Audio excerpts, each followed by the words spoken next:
After posting a video on doing a weekly review GTD style, I saw a comment from someone who said they're no longer inspired to do their weekly reviews.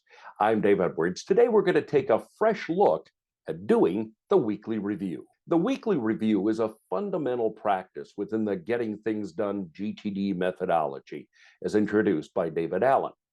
The primary purpose of the weekly review is to maintain a clear and organized system, ensuring that nothing falls through the cracks and allowing individuals to focus on their priorities without the burden of any mental clutter. So let's think a little bit more about the purpose of a weekly review. During that weekly review, you engage in a systematic process to collect, process, and organize all of your inputs.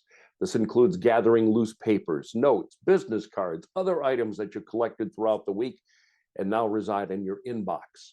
You then process these items, ensuring that each one is assigned a proper place or action. Reviewing your calendar is an essential step for the weekly review too. It involves checking the previous week's work to see if any tasks require further action and examining the upcoming week's schedule to identify tasks that need some preparation for. This step ensures that nothing slips through the cracks and that you're adequately prepared for upcoming commitments.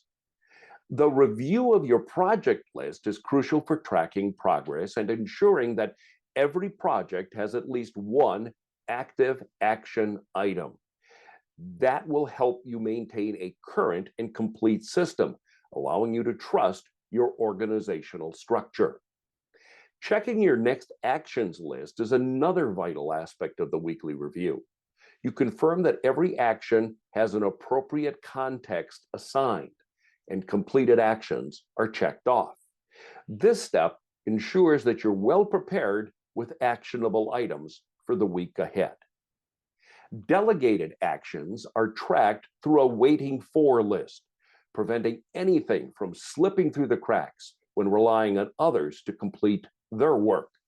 Additionally, the review of the someday maybe list allows you to activate some actions that have become relevant and remove those that you're no longer interested in. One of the key insights is the distinction between maintaining, reflecting, and executing during the weekly review.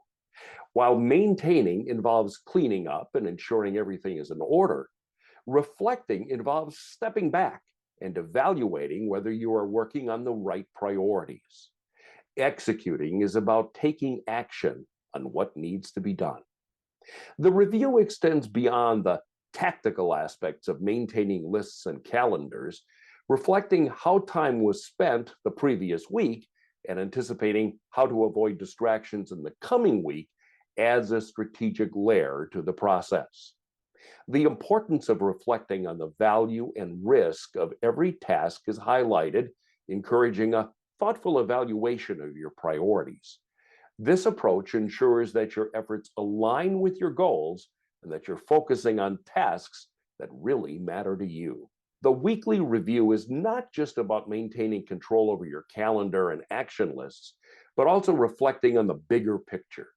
It involves evaluating projects, considering their status, and determining what needs to be done to remove them from your mental space.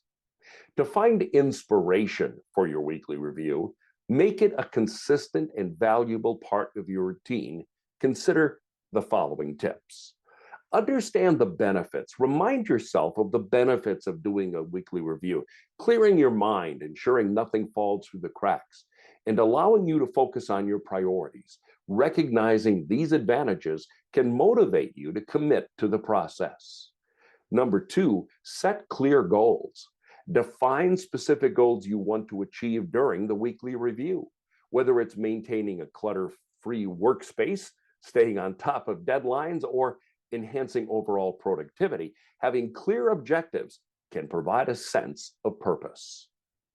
I also recommend, number three, create a ritual. Establish a ritual or routine around your weekly review. This could be a designated time every week or a specific environment that promotes focus and reflection. Having a consistent ritual makes it easier to turn the weekly review into a habit. I have a friend of mine who spends every Saturday morning in a coffee shop enjoying a brew he likes and doing his weekly review. Number 4, visualize success. Picture the positive outcomes of a successful weekly review. Envision having a well-organized task list, a clear calendar, and a sense of control over your responsibilities. Visualization can be a powerful motivator. Number 5, start small.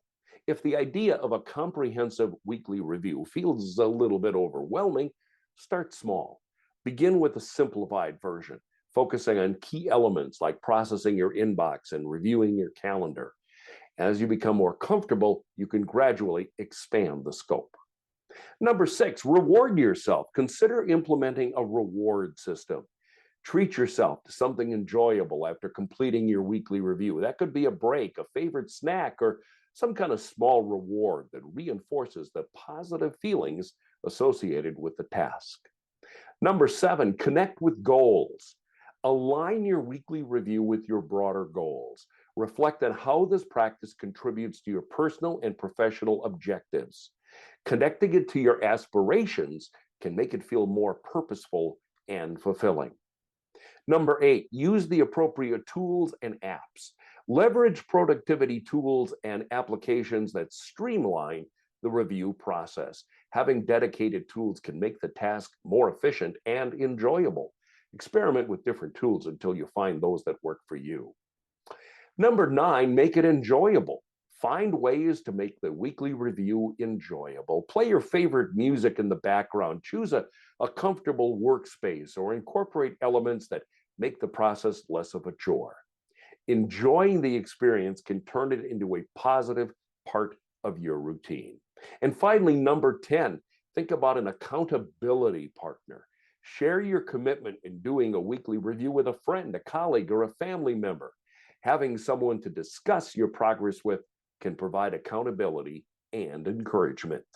Remember that consistency is key when building any habit. Over time, as you experience the benefits of a well-executed weekly review, it'll become a more natural and even inspiring part of your routine. The weekly review goes beyond a simple checklist. It involves maintaining, reflecting, and executing to keep your system current, clear, and complete. By consistently engaging in this process, you free your mind from the burden of constant mental clutter, allowing you to focus on what really matters.